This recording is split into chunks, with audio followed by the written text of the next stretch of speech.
A Quaresma é um período de reflexão, renovação e sacrifício. Durante 40 dias, muitos se dedicam à oração e ao jejum, buscando purificação espiritual. Mas, e se eu te dissesse que esse período também carrega histórias sombrias? Histórias que a igreja não conta. Relatos de tragédias, desaparecimentos e horrores inexplicáveis que aconteceram exatamente nesse período sagrado. Você está pronto para ouvir? Em uma pequena cidade do interior, a Quaresma era levada muito a sério. Todos seguiam rigorosamente as tradições, e qualquer deslize era visto como uma afronta ao sagrado. Mas, naquele ano, algo perturbador aconteceu. No terceiro dia da Quaresma, uma criança desapareceu. Era uma menina chamada Elisa, de apenas 8 anos. Ela brincava no quintal de casa quando a mãe a chamou para dentro. Mas Elisa não respondeu. Quando a mulher foi até o quintal, encontrou apenas os sapatinhos da filha virados para baixo, como se ela tivesse sido puxada para dentro da terra. Não havia pegadas, não havia sinais de luta. Apenas o silêncio angustiante da noite caindo. A cidade entrou em pânico. Buscas foram organizadas, orações foram feitas. Mas Elisa nunca foi encontrada. Alguns diziam que era apenas um sequestro comum, mas os mais velhos sussurravam outra coisa, algo sobre o dízimo da Quaresma. Diziam que, a cada 7 anos, uma criança era levada. Um sacrifício involuntário, um pagamento por pecados antigos. Dá um like se você acha que Elisa foi levada por algo sobrenatural, ou se inscreve se acha que foi apenas um sequestro comum. Mas essa não foi a única tragédia que aconteceu na Quaresma. Em 1987, um grupo de jovens decidiu desafiar a tradição. Em uma sexta-feira de Quaresma, enquanto todos jejuavam e evitavam festas, eles resolveram ir até um antigo casarão abandonado. A casa pertencia a uma família que havia desaparecido misteriosamente anos antes. Diziam que entrar ali durante a Quaresma era pedir para nunca mais sair. Mas os jovens riram da lenda. Eles levaram lanternas, câmeras e até um tabuleiro Ouija, prontos para desafiar qualquer assombração. O problema é que eles nunca voltaram. Na manhã seguinte, apenas um deles foi encontrado. Ele estava na frente da casa, descalço, coberto de sangue e murmurando repetidamente. Não era humano, não era humano. Ele foi levado para um hospital psiquiátrico. Desde então, nunca mais pronunciou uma única palavra sobre o que aconteceu naquela casa. E agora eu te pergunto, você entraria nesse casarão durante a Quaresma? Comente eu entraria se você teria coragem, ou nem pensar se nem por 1 milhão você faria isso. Mas nem todas as histórias são apenas lendas. Algumas são documentadas, como o caso do padre Antônio. Em 1953, um padre muito respeitado começou a agir de forma estranha durante a Quaresma. Ele dizia ouvir vozes à noite e sentia que algo o observava na igreja. No domingo de Páscoa, ele subiu ao altar para dar sua última missa. Mas, no meio do sermão, parou de falar, arregalou os olhos e simplesmente desmaiou. Quando os fiéis correram para ajudá-lo, descobriram que ele estava morto. A autópsia revelou algo bizarro. Seu coração estava completamente seco, como se tivesse sido drenado de todo o sangue. Nenhum médico conseguiu explicar o fenômeno. Desde então, dizem que, durante a Quaresma, a igreja onde ele morreu tem sua porta encontrada aberta sozinha, todas as noites, às 3 horas da manhã. Agora, você acha que isso é apenas uma coincidência, ou tem algo mais sombrio por trás? Mas agora, uma pequena pegadinha para testar sua atenção. Na primeira história, eu falei que a cidade perdia uma criança a cada 7 anos, certo? Errado. Eu nunca disse isso. Você apenas achou que eu disse. A mente pode nos pregar peças quando estamos imersos em algo assustador. Você realmente prestou atenção em tudo o que eu disse até agora. A verdade é que a Quaresma pode ser um período de renovação e fé. Mas também pode ser um tempo em que o véu entre o nosso mundo e o outro fica mais fino. E quando esse véu se rompe, coisas acontecem. E você, ainda vai dormir tranquilo esta noite? Se você conseguiu assistir até aqui sem olhar para trás nenhuma vez, se inscreve no canal. Mas se olhou, é melhor dar um like e ficar atento. Nunca se sabe o que pode estar te observando agora.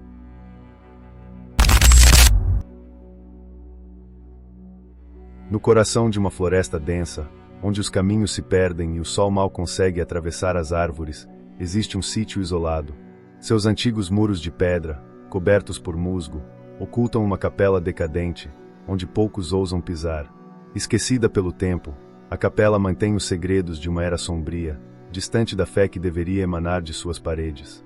Nem toda capela é um local de fé, algumas guardam segredos sombrios que desafiam a própria noção de divindade. Era uma noite fria quando um grupo de jovens amigos chegou ao sítio, em busca de um fim de semana longe da cidade. O ambiente parecia perfeito, uma casa simples, rodeada pela natureza, longe da agitação da vida urbana. Mas, à medida que a noite se aproximava, uma estranha sensação tomou conta de todos. Conversa após conversa, surgiu o nome do padre local, um homem recluso, raro nas missas e sempre visto vagando pela capela à noite. Como se algo o mantivesse ali, preso àquele lugar.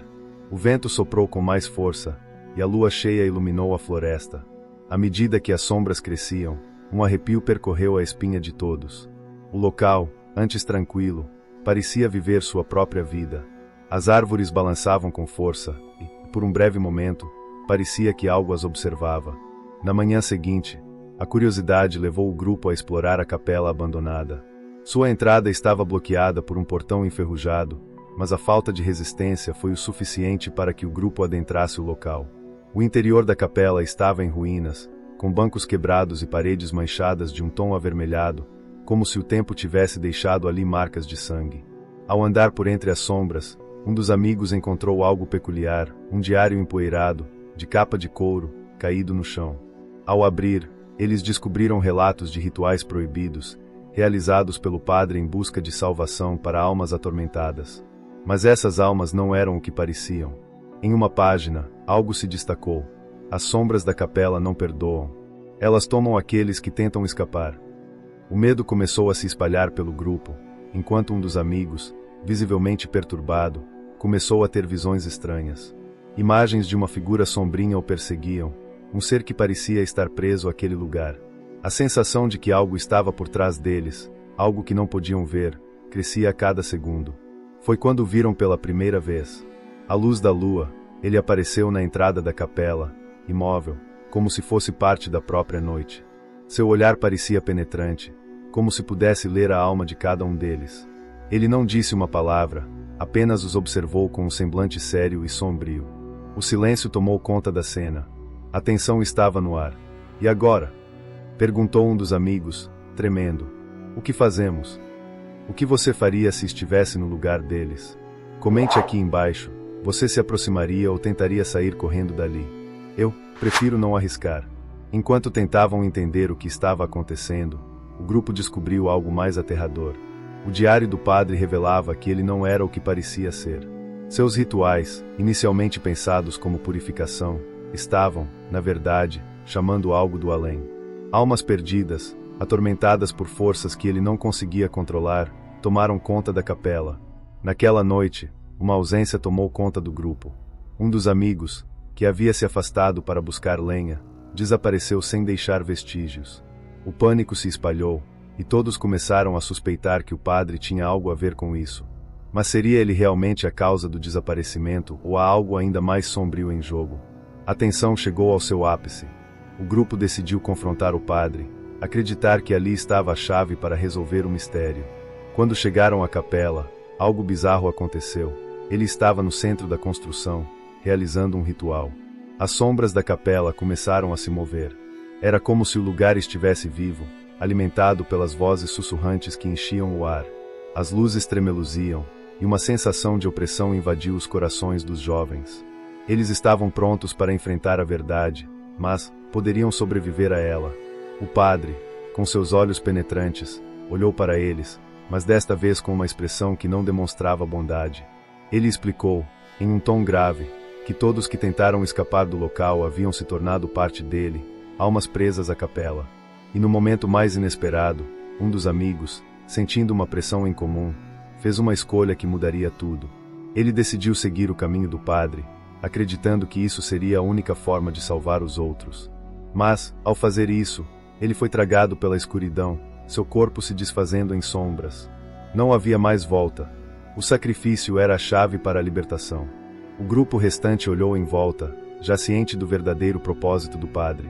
A capela não era um local de fé, mas um portal para um mal que nunca deveria ter sido libertado. O que parece ser um lugar de cura pode esconder horrores inimagináveis. Devemos sempre perguntar, até onde você iria para encontrar a salvação? E você, o que faria se estivesse preso a um lugar como este? Comente aqui embaixo. Se você já sentiu medo ao visitar um lugar sagrado, deixe seu like. Se você acha que devemos questionar as aparências da fé, inscreva-se para descobrir mais histórias aterrorizantes. Nas sombras da capela, as almas continuam a esperar, e quem sabe quantas ainda vagam por aí.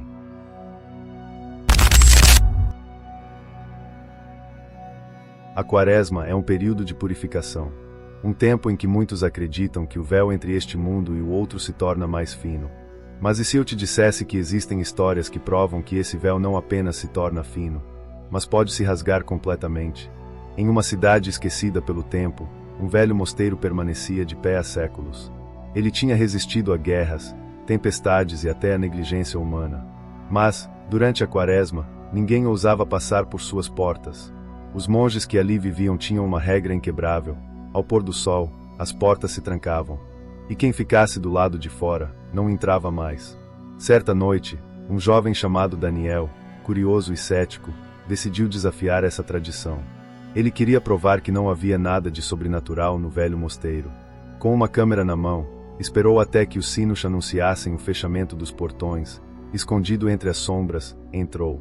O silêncio lá dentro era esmagador. O cheiro de incenso pairava no ar. Os corredores eram frios, e cada passo ecoava como um sussurro. Então, ele percebeu algo estranho.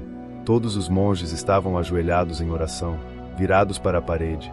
Eles murmuravam palavras indecifráveis, como se estivessem em transe. Daniel ergueu a câmera, tentando registrar a cena. Mas quando olhou pelo visor, os monges não estavam lá. Ele abaixou a câmera. Eles estavam ajoelhados, imóveis. Olhou novamente pelo visor, nada. Era como se a lente não conseguisse captá-los.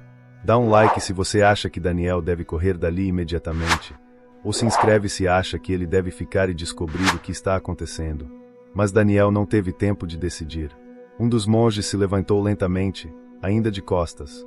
Seu pescoço virou primeiro, e depois, seu corpo seguiu de forma antinatural.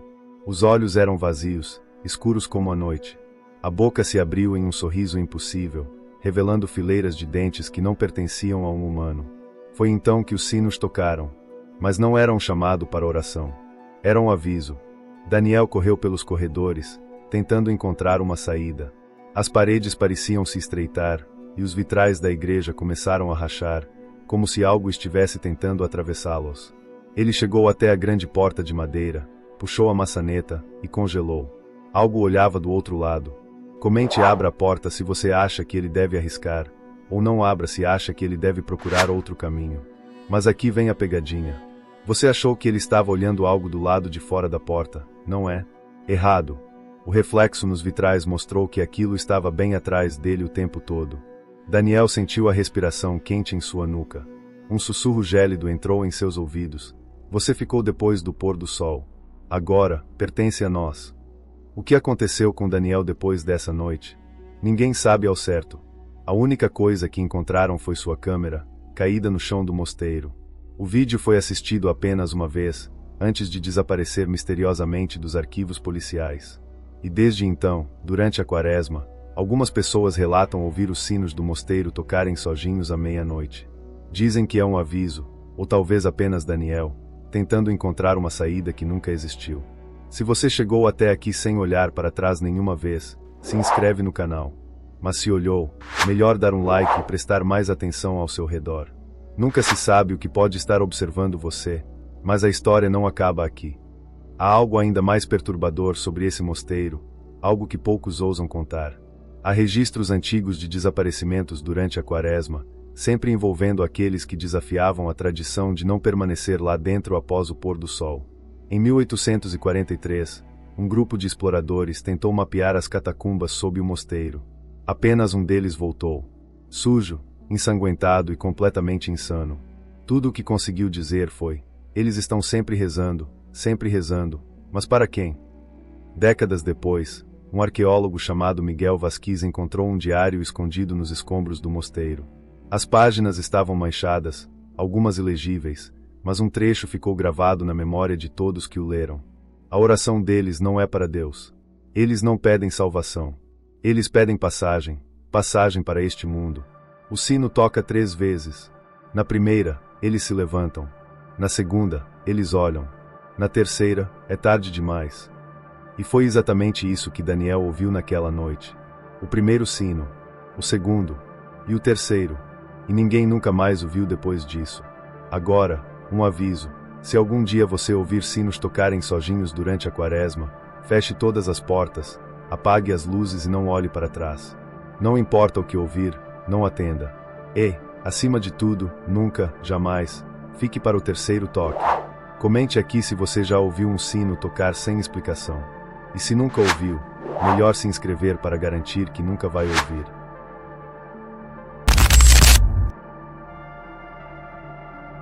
Em uma pequena e esquecida vila, cercada pelas águas do poderoso rio Amazonas, a quaresma chegava como uma sombra que se espalhava pela natureza. A vila do pescador, com suas casas simples e os rostos marcados pela vida ribeirinha, esconde segredos profundos sob a superfície tranquila do rio.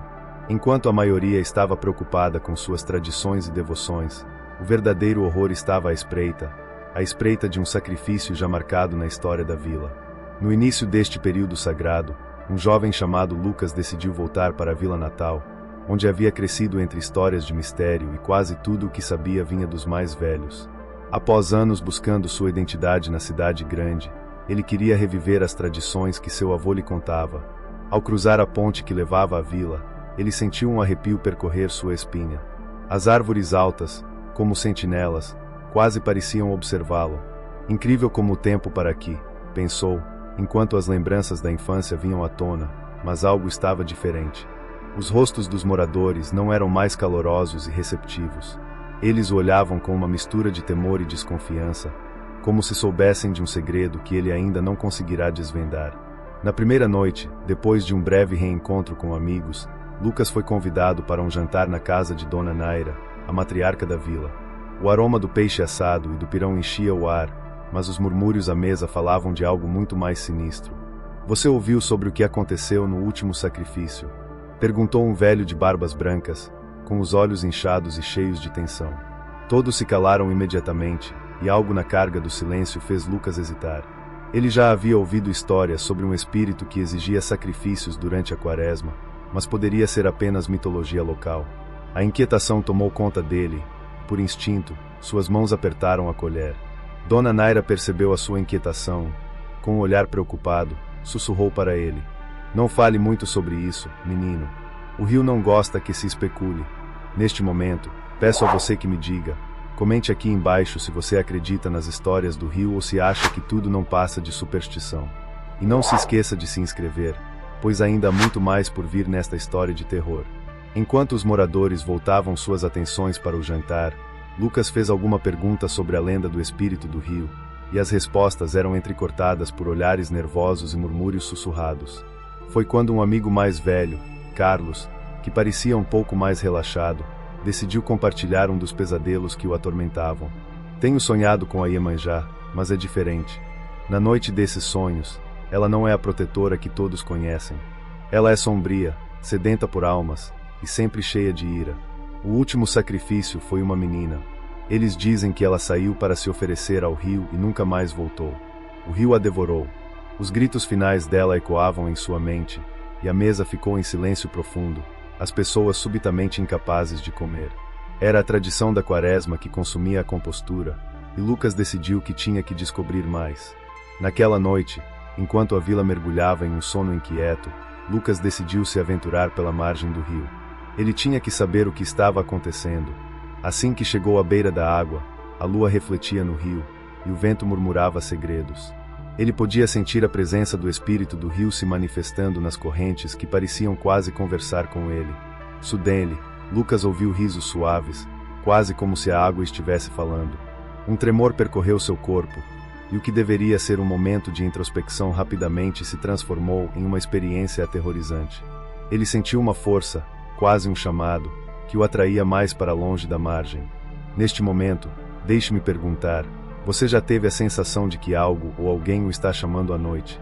Dê um like se você acha que a curiosidade pode levar a algo aterrador e inscreva-se se você acredita que devemos sempre ter cuidado ao nos aproximarmos da escuridão. O temor tomou conta de Lucas. Ele recuou e decidiu que a vila precisaria saber da verdade por trás das lendas. Mas aquela mesma noite, ele ficou sabendo que um novo sacrifício estava prestes a ser realizado, e o espírito exigia que alguém pagasse o preço. Lucas voltou correndo para a vila, determinado a parar a cerimônia. Ao encontrar os moradores reunidos na antiga capela da vila, insistiu: "Precisamos conversar sobre a Iemanjá. Não podemos continuar oferecendo vidas inocentes ao rio." Mas as vozes retumbantes e as tradições foram mais fortes. Eles estavam convencidos de que isso era parte de uma proteção sagrada. Desesperado, Lucas se virou para o xamã da vila, um homem idoso que parecia saber mais do que deixava transparecer. "Meu filho, honra a sua história, mas às vezes os rituais têm um preço muito profundo que não podemos compreender." Ele sussurrou em tom grave. A multidão silenciou, e Lucas começou a perceber que as lendas não eram apenas histórias, eram verdadeiramente a essência do medo que permeava a alma da vila. Assim, decidiu que tinha que agir. Na noite seguinte, durante a cerimônia de Quaresma, Lucas se esgueirou até o altar improvisado no fato da capela e revelou a verdade por trás do espírito. Muitas almas devoradas pela tradição estavam ali dentro, presas à dor e à fúria. Ao fazer isso, a forma da Iemanjá se materializou, não mais como uma deusa, mas como uma figura espectral, furiosa com a profanação de seu nome e tradições. Um espectro se projetou acima deles, uma neblina assombrosa preenchendo a capela à medida que os gritos das almas retumbavam. Diante do terror que se manifestava, o xamã gritou: "O que você fez, menino? Você provocou a tempestade." Os habitantes começaram a entrar em pânico, enquanto a Iemanjá começava a exigir seu direito. Mas Lucas percebeu que havia algo que todos poderiam fazer, uma escolha. Em um ato de coragem, ele tomou a frente. "Se vocês querem acabar com isso, precisamos unir as forças que estamos ignorando e libertar aquelas almas, não sacrificá-las." Neste momento de tensão, deixe-me perguntar a você: se estivesse na mesma situação, você teria a coragem de se opor à tradição ou se submeteria a ela? Comente sua resposta e inscreva-se para mais histórias que desafiam suas crenças. A presença do espírito hesitou antes de finalmente recuar, derrotada pela união do povo. Com isso, as almas puderam ser libertadas e a vila finalmente se livrou da carga da tradição insana. No entanto, a sombra da Iemanjá ainda pairava, como uma lembrança do que poderia retornar se a fé se tornasse um fardo novamente. Com o amanhecer, Lucas viu a vila lentamente acordar, os rostos dos moradores agora iluminando-se pela libertação da culpa. Apesar do terror, o sacrifício havia sido evitado, mas o rio ainda murmurava histórias das almas perdidas, bem como seus próprios medos e segredos. E assim, a Quaresma na Vila do Pescador se tornaria uma nova lenda, lembrando a todos que mesmo nas tradições mais profundas, a verdade pode se manifestar de formas que nunca imaginamos, e a luz sempre encontra um caminho para brilhar nas sombras. Se gostou dessa jornada, deixe seu like e não esqueça de se inscrever. As sombras da vila podem estar mais perto do que imaginamos, e sempre há mais histórias esperando para serem contadas.